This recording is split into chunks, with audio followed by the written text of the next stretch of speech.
Je vous salue au nom de Jésus-Christ de Nazareth. Je viens pour la troisième partie qui concerne le trône de Dieu. Et la dernière fois, on s'est arrêté au verset 5, parce qu'on a beaucoup expliqué le fait qu'on dit qu'il y a 7 lampes ardentes devant le trône de Dieu qui brûlent, qui sont les 7 esprits de Dieu. Et nous avons beaucoup plus expliqué cela, et c'est là qu'on s'est arrêté. C'était la deuxième partie. Maintenant, c'est la troisième partie. Nous allons ouvrir nos Bibles et rappeler au livre d'Apocalypse, chapitre 4, et nous allons lire à partir du verset 6. La Bible dit ceci. Apocalypse 4, à partir du verset 6. Il y a encore devant le trône comme une mer de verre semblable à du cristal. Au milieu du trône et autour du trône, il y a 4 êtres vivants remplis de Dieu devant et derrière. Le premier être vivant est semblable à un lion. Le second être vivant est semblable à un veau. Le troisième être vivant a la face d'un homme. Et le quatrième être vivant est semblable à un aigle qui vole. Les 4 êtres vivants ont chacun 6 ailes. Et ils sont remplis de Dieu ils sont remplis de Dieu tout autour. Tout autour et au-dedans. Ils ne cessent de dire jour et nuit, Saint, Saint, Saint est le Seigneur Dieu le Tout-Puissant, qui était, qui est et qui vient. Quand les êtres vivants rendent gloire et honneur et action de grâce à celui qui est assis sur le trône, à celui qui vit au siècle des siècles, les 24 vieillards se prosternent devant celui qui est assis sur le trône, et ils adorent celui qui vit au siècle des siècles. Et ils jettent leur couronne devant le trône en disant, tu es digne, notre Seigneur, notre Dieu, de recevoir la gloire et l'honneur et la puissance, car tu as créé toutes choses, et c'est par ta volonté qu'elles existent et qu'elles ont été créées. Amen. Ici, c'est la parole de Dieu. Nous allons entrer directement dans les explications pour ne pas perdre le temps. Parce que je ai dit que je vais faire des vidéos, je vais enregistrer des vidéos de 19 ou 20 minutes, ou 20 poussières. Déjà que vous pouvez visionner, suivre, écouter et mieux comprendre.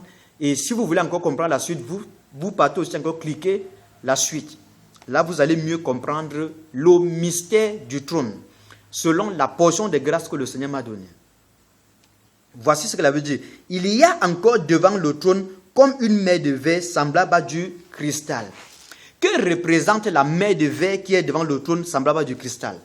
Pour comprendre la mer de verre, allons dans Apocalypse chapitre 22. Apocalypse chapitre 22, lisons le verset 1. Voici ce que la Bible dit. Et il me montra un fleuve d'eau de la vie, limpide comme du cristal, qui sortait du trône de Dieu et de l'agneau. Vous voyez?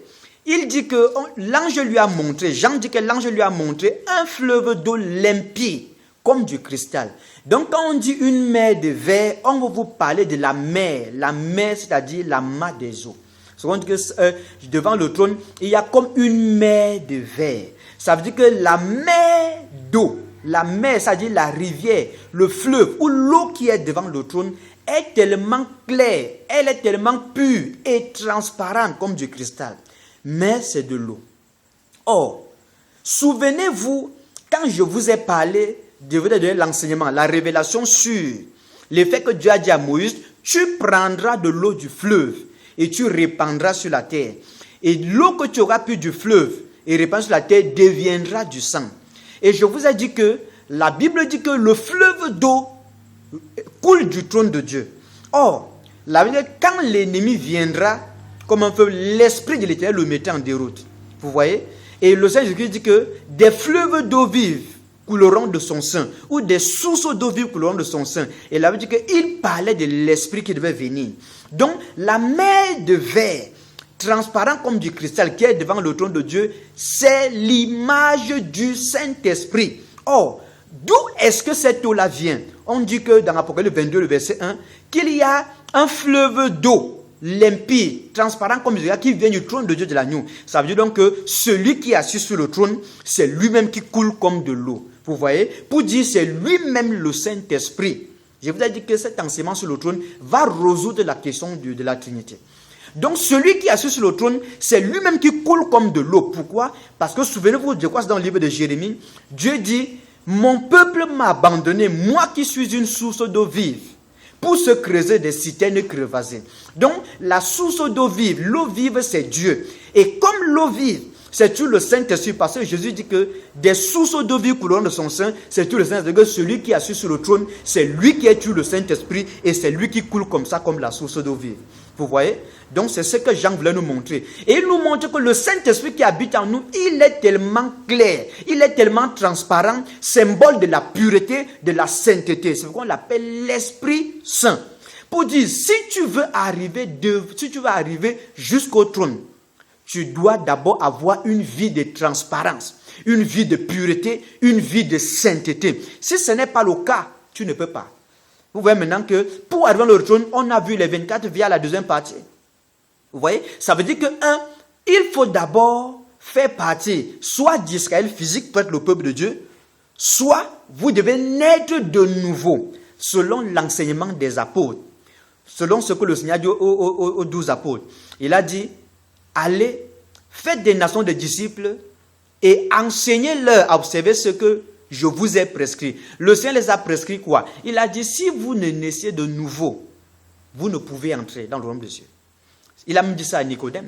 Si tu ne nais d'eau et d'esprit, tu ne peux pas entrer dans le royaume de Dieu. Et il a dit, mais à tous ceux qui l'ont reçu, à ceux qui croient en son nom, elle donne le pouvoir de devenir enfants de Dieu, lesquels sont nés, non du sang, ni de la volonté de la chair, de la volonté de l'homme, mais de Dieu. Donc, l'effet de croire à l'évangile des 12 apôtres, comme c'est la nouvelle dispensation, c'est-à-dire le Nouveau Testament, il faut naître de nouveau. Pour les Juifs, il faut faire partie, c'est-à-dire des 12 tribus d'Israël. Vous voyez? Donc là, c'est pour dire, il faut naître de nouveau simplement. Et quand vous êtes déjà né de nouveau, vous avez traversé les 24 veillards. C'est ça. Et après avoir traversé les 24 veillards, vous devez recevoir le Saint-Esprit. C'est ça l'eau qui est devant le trône. Et quand vous avez reçu le Saint-Esprit, vous devez vivre une vie de transparence, une vie de pureté, une vie de sainteté. Ce n'est qu'en ce moment que vous aurez accès au trône. Si ce n'est pas le cas, oubliez le salut, le trône de Dieu. Les pasteurs qui vous disent que le péché n'est pas un problème, moi je vous dis que c'est un problème très grave, parce que vous ne pouvez pas traverser. Dieu a mis des garde-fous devant son trône, pour que n'importe qui n'arrive par là s'il n'est pas digne. Vous voyez? Ça veut dire que ce que je vous parle là est tellement sérieux. Et ça résout aussi en même temps la question de la Trinité. Parce qu'on a vu que celui qui est sur le trône, qui est Dieu à la première partie, c'est lui qui a joué le rôle du Fils. À la deuxième partie, à la troisième partie, maintenant on voit que celui qui est sur le trône, c'est lui-même qui coule comme la source de vie, parce que Dieu est la source de vie que Israël a abandonnée pour se creuser des citernes crevassées qui ne retiennent pas de l'eau. Et la source de vie couleront de notre sein. Ça veut dire que Jésus parlait de l'esprit que devait recevoir ceux qui allaient croire en lui, parce que l'esprit n'était pas encore là. Donc celui qui est sur le trône, il est Fils, il est Saint-Esprit, il est en même temps Père. La question de la Trinité est résolue. Un point, c'est tout. Ça veut dire, dans les derniers jours, plusieurs liront et la connaissance augmentera. Vous voyez donc, c'est pour ça que Dieu envoie ces révélations maintenant. Maintenant, au verset, on continue, dit, au milieu du trône et autour du trône, il y a 4 êtres vivants remplis de Dieu devant et derrière. Le premier être vivant est semblable à un lion, le second être vivant est semblable à un veau, le troisième être vivant à la face d'un homme, et le quatrième être vivant est semblable à un aigle qui vole. Vous avez compris? Maintenant, écoutez-moi ici. Je vais vous amener dans le livre de Nombre, chapitre 2. Nous allons voir comment le trône était expliqué là-bas. Les 4 éléments sont expliqués. Nombre, chapitre 2. Allons dans Nombre, chapitre 2. Nombre, chapitre 2, nous allons lire à partir du verset 1. On a dit que le premier être vivant dans l'Apocalypse, chapitre 4, est semblable au lion. Le deuxième être vivant est semblable au veau. Le troisième être vivant à la face d'un homme. Le quatrième est semblable à l'aigle. Ça veut dire que s'il faut essayer d'expliquer, on ne dit pas que le premier est le lion ou est le veau, le deuxième est le veau, le troisième est l'homme ou le quatrième est l'aigle. On dit qu'ils sont semblables. Ça veut dire que ce sont des rôles. Vous comprenez? Ce sont des rôles. Ce sont des missions. Et ce sont des révélations qu'on doit comprendre. Maintenant, regardez dans Nombre chapitre 2. Regardez, il y a un mystère là-bas. Là-bas, je vais encore vous ramener au niveau des 24 veillards. Parce que je dois aussi encore vous expliquer les 24 veillards ici dans Nombre. Regardez Nombre chapitre 2 à partir du verset 1. L'Éternel parla à Moïse et à Aaron et dit, les enfants d'Israël camperont chacun près de sa bannière, sous les enseignes de la maison de ses pères. Ils camperont vis-à-vis et tout autour de la tente d'assignation. On dit les enfants d'Israël camperont. Vous voyez? Ils camperont. C'est-à-dire, chacun près de sa bannière sous les enseignes de la maison de ses pères. Or, puisqu'on parle des enfants d'Israël, Israël a eu combien d'enfants? 12. Et les 12 enfants ont formé quoi? 12 tribus. C'est ça, non? Donc, les 12 enfants de Jacob forment déjà les premiers 12. Maintenant, regardez au verset 3. À l'Orient, le camp de Juda, avec sa bannière et avec ses corps d'armée, là camperont le prince des fils de Juda, Nasson, fils d'Aminadab. Vous voyez, la tribu de Juda a un prince. La tribu de Ruben a un prince. Ça veut dire qu'on se retrouve avec 12 princes. Maintenant, si vous prenez les fils de Jacob, qui sont au nombre de 12, et vous prenez leurs 12 princes, ça fait 24. Voici vos 24 vieillards ici. Parce que les 12 princes d'Israël étaient la préfiguration, la prophétie et l'image des 12 apôtres de l'agneau qui devaient venir. Parce que Moïse, comme il a été fidèle pour prophétiser et représenter ce qui devait venir, il a représenté exactement le trône de Dieu. Et comme tout autour du trône de Dieu, il y a 24 vieillards, les 12 fils de Jacob font les premiers 12 et les 12 princes font encore les deuxièmes 12, ça fait 24. Voici vos 24 vieillards. Ne bavardez pas trop, soyez patients et comprenez jusqu'à la fin, vous allez bien comprendre ce que je vous dis. Regardez maintenant, ça ce sont les 12 tribus d'Israël, les 24 vieillards plutôt, que je viens de vous montrer. Les 12 fils de Jacob, plus leurs 12 princes égale 24. Maintenant, regardez les 4 êtres vivants. S'il vous plaît, soyez attentifs. Concernant la mer de verre que je vous ai parlé, parce que je dois encore vous montrer aussi ici. Vous allez voir que quand Moïse a dressé le tabernacle, parce qu'on dit que les enfants d'Israël camperont chacun près de la bannière sous les enseignes de la maison de ses pères, vis-à-vis et tout autour de la tente d'assignation. Or là, dans la tente d'assignation, il y avait ce qu'on appelait la cuve des reins. La cuve des reins était placée entre l'autel des holocaustes, l'autel des reins où on buvait les holocaustes, et la porte du lieu saint. Il y avait la cuve des reins là. C'était une cuve ou encore une cuvette en airain qui contenait de l'eau. C'est ça l'eau qui est devant le trône de Dieu. La mer devait être transparente comme du cristal. C'est-à-dire le symbole de la purification. Tout sacrificateur, avant d'entrer dans le lieu saint, il devait d'abord se laver les mains, les pieds, les ablutions. C'était la purification. Pour dire, vous ne pouvez pas entrer là-bas si vous n'êtes pas pur, si vous n'êtes pas saint. Et qui nous rend pur, qui nous rend saint? Le Saint-Esprit et la parole de Dieu. Voici ça. Regardez comment tout est dressé là. Maintenant, regardez. Soyez attentifs ici. Je vais vous montrer le premier être vivant. Le premier être vivant qui est le lion correspond avec Judas. Le deuxième être vivant qui est le veau correspond avec Ruben. Parce que la Bible dit que Ruben ne pouvait pas recevoir la prééminence parce qu'il a connu la femme de son père, la servante de Rachel. Vous comprenez? C'est pourquoi Ruben a perdu la prééminence. Et ça, c'est la prophétie des serviteurs de Dieu. Aujourd'hui, qui abuse de l'église, qui passe le temps à violer l'église, en prenant l'âme de l'église à tort à travers, en passant le temps à abuser le peuple de Dieu qui est l'église. Dieu dit qu'ils n'auront pas la prééminence. Ils ont perdu leur récompense et leur bénédiction.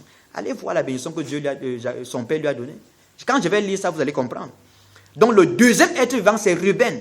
Judas prend la première place. Pourquoi? Parce que Ruben a péché contre son père. Il a méprisé son père et il a perdu. Et c'est Judas qui a pris la première place. C'est pourquoi c'est lui, le premier être vivant représente Judas, le deuxième être vivant représente Ruben, le troisième être vivant représente Ephraïm qui est le fils de Joseph. Parce que quand on parle d'Ephraïm, on parle de Joseph. C'est pourquoi à la place d'Ephraïm, nous allons lire la bénédiction de Joseph pour comprendre pourquoi Ephraïm est là.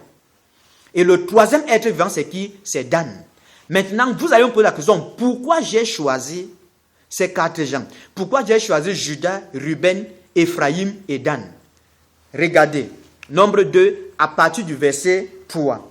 Il dit maintenant, parce que les enfants devaient camper tout autour de la tente d'assignation. Regardez maintenant l'ordre du campement pour voir comment le trône était dressé dans le désert.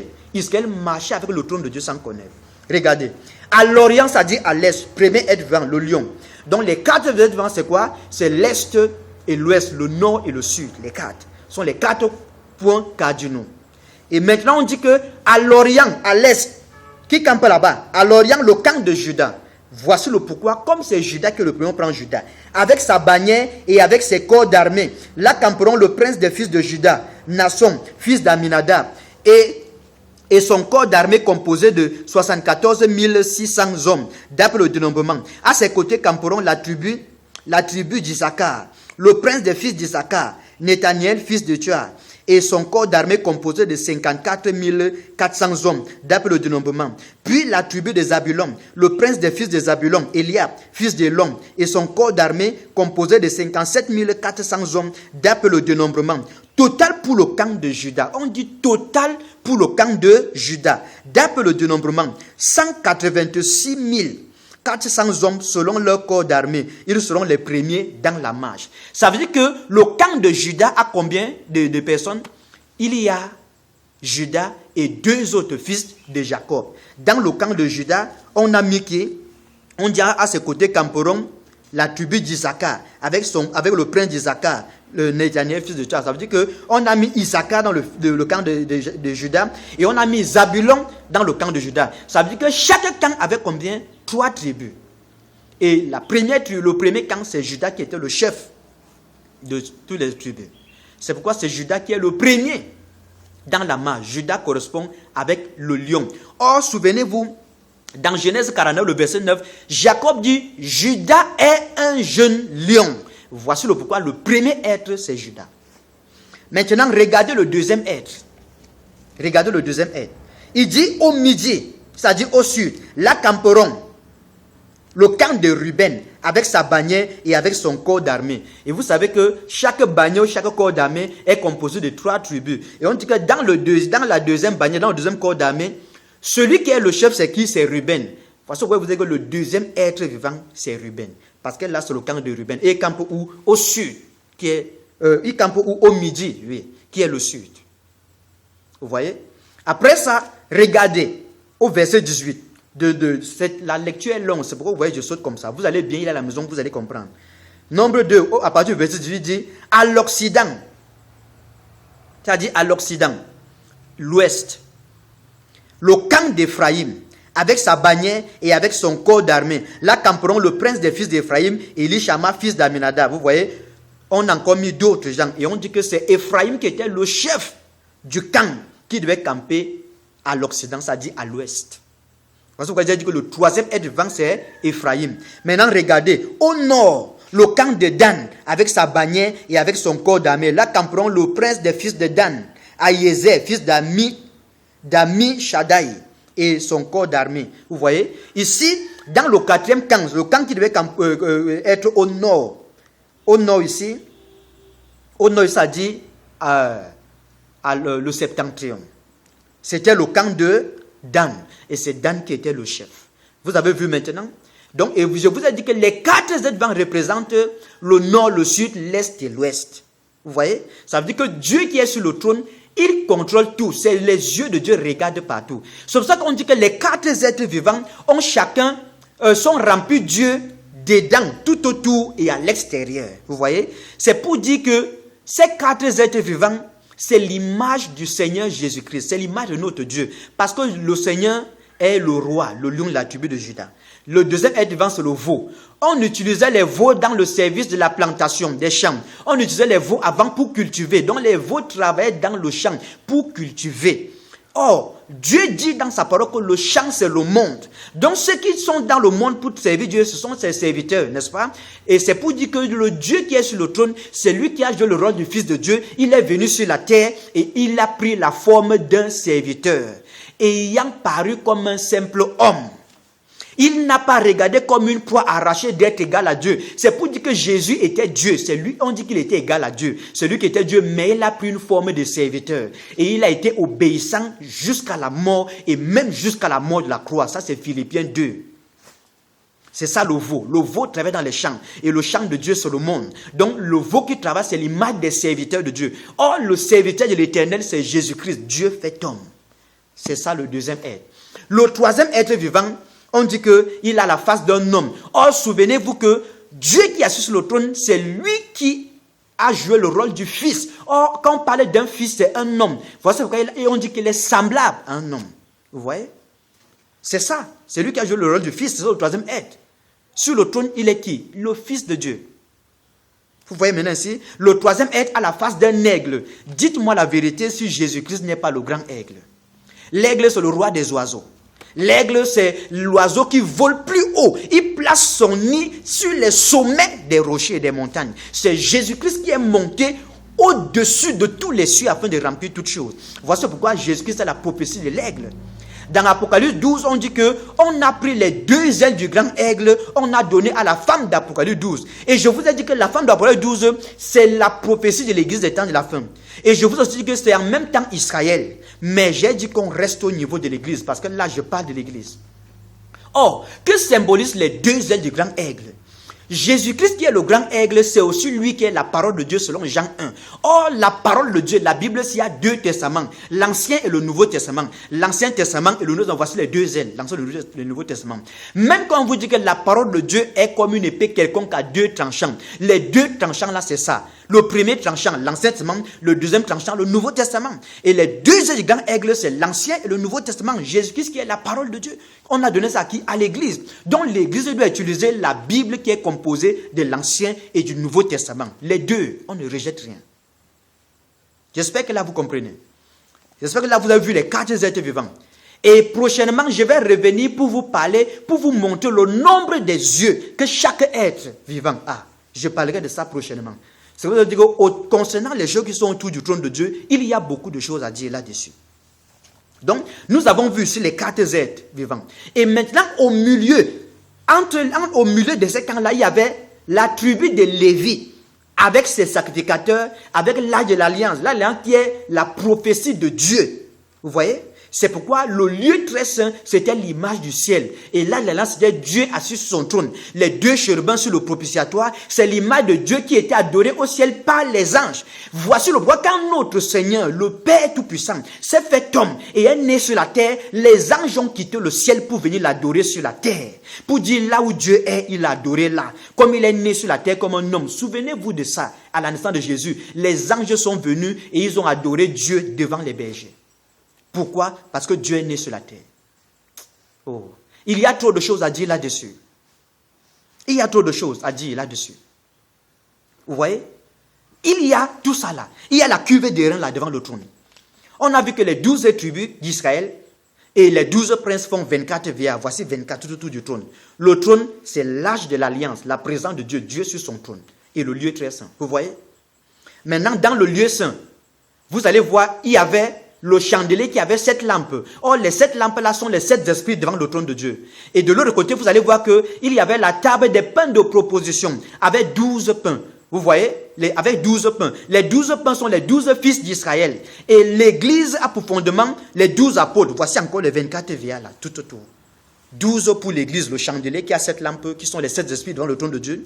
Et les 12 pains qui sont les 12 fils d'Israël. Voici ça là, les 24 vieillards. Et les 7 lampes chandeliers sont les 7 esprits de Dieu. C'est pourquoi on dit que c'est 7 lampes à Adam qui sont les 7 esprits de Dieu. Et c'est ça les 7 églises de l'Asie en même temps. Chaque ange une église, chaque esprit une église, chaque église un jour de la création.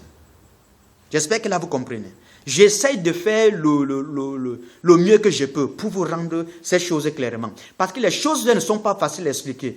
On utilise un langage spirituel. Donc, demandez au Seigneur de vous accorder la grâce de comprendre les choses que je vous explique. Vous comprenez? Vous avez vu là-bas les 7 esprits qui sont les 7 lampes du chandelier.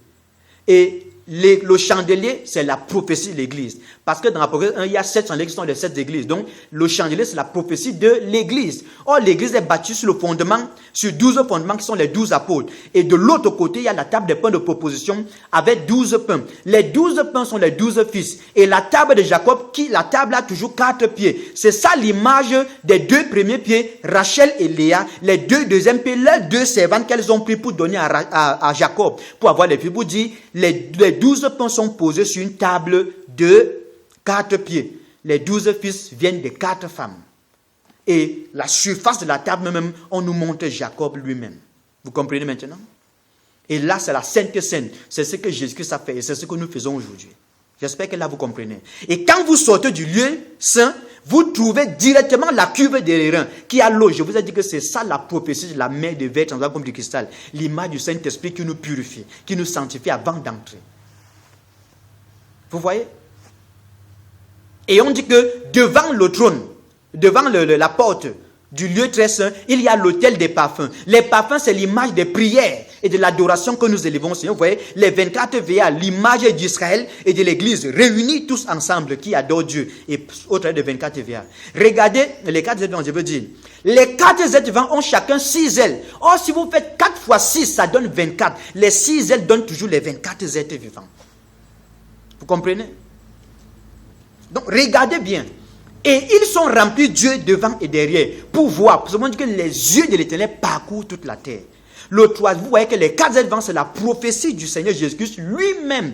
C'est pourquoi on dit qu'ils sont au milieu du trône et autour du trône. Ils regardent partout. Or, le camp de Juda regardait à l'est. Le camp de Ruben regardait au sud. Le camp d'Éphraïm, qui est pour Joseph, regardait où? À l'ouest. Et le camp de Dan regardait où? Au nord. Vous voyez, Dieu contrôle tous les 4 coins de la terre. Rien n'échappe à ses yeux. C'est pourquoi on dit que les yeux de l'Éternel parcourent toute la terre. Les yeux combien? Parce qu'au travers des 4 devant, il a beaucoup des yeux. Il voit partout. Et prochainement, je vais revenir. Nous allons calculer le nombre des yeux de chaque être vivant. Avec nombre 2. Vous voyez le trône de Dieu ici? Voici ces mystères révélés. Regardez. Je ne fais que prendre la parole de Dieu pour vous expliquer ces mystères-là. Je n'invente rien. Vous-même, j'espère que vous reconnaissez que c'est la parole de Dieu. Les gens qui m'insultent, j'espère que vous reconnaissez. C'est pourquoi on dit que les 4 êtres vivants ont chacun 6 ailes. Je vais vous expliquer ça. Ils sont remplis Dieu tout autour, au-dedans et en dehors. Je vais expliquer ça. Ils ne cessent de dire jour et nuit, Saint, Saint, Saint. Est le Seigneur Dieu le Tout-Puissant qui était, qui est et qui vient.